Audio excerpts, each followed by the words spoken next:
Bonjour les amis, nous voici de retour pour la continuité de nos cours. Alors aujourd'hui, nous allons parler des triangles.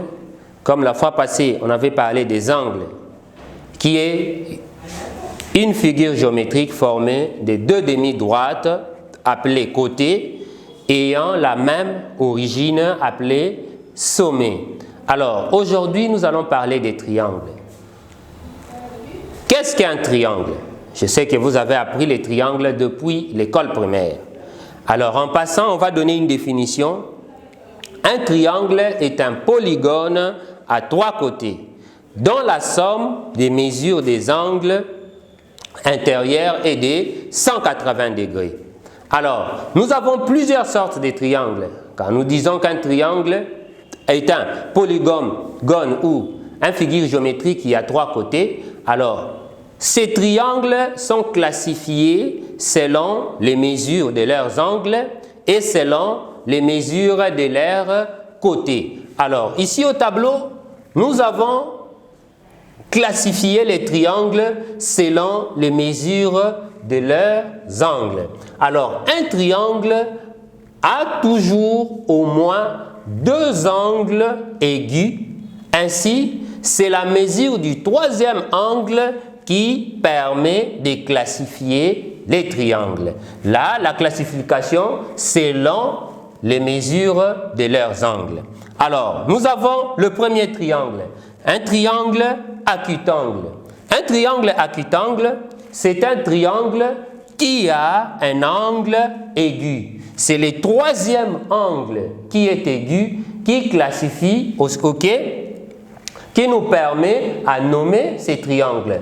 On peut donner une figure géométrique au tableau où on fait un croquis, où on trouve un triangle des trois côtés. Alors, pour connaître le nom de ces triangles, vous devrez vérifier, le troisième triangle, si ça forme quel angle. Si c'est un angle aigu, ça veut dire que nous avons un triangle acutangle. Alors, si nous avons un triangle dont le troisième angle donne l'angle obtus, ces triangles forment un triangle obtusangle. Et nous passons de l'autre côté. Si nous avons un triangle, dont le troisième côté forme l'angle droit, ce triangle est appelé triangle rectangle.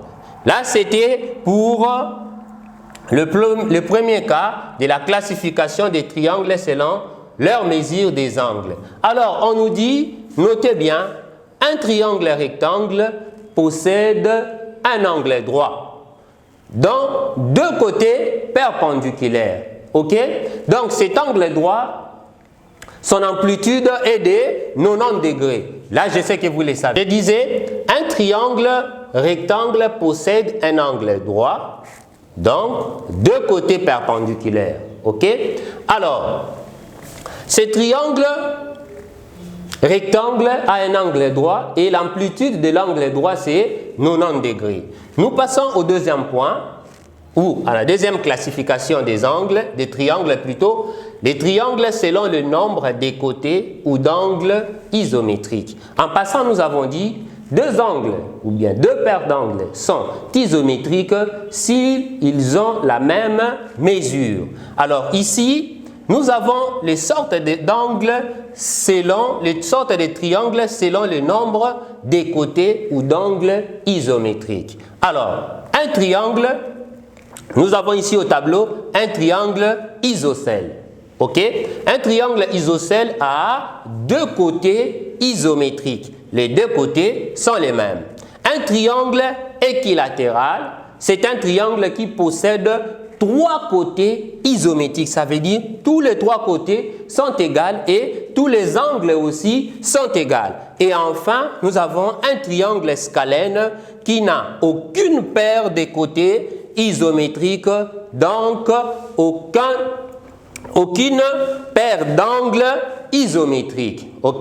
Merci. Vous allez trouver des exemples et des exercices dans notre plateforme où vous allez enrichir pour connaître comment utiliser les angles et les triangles.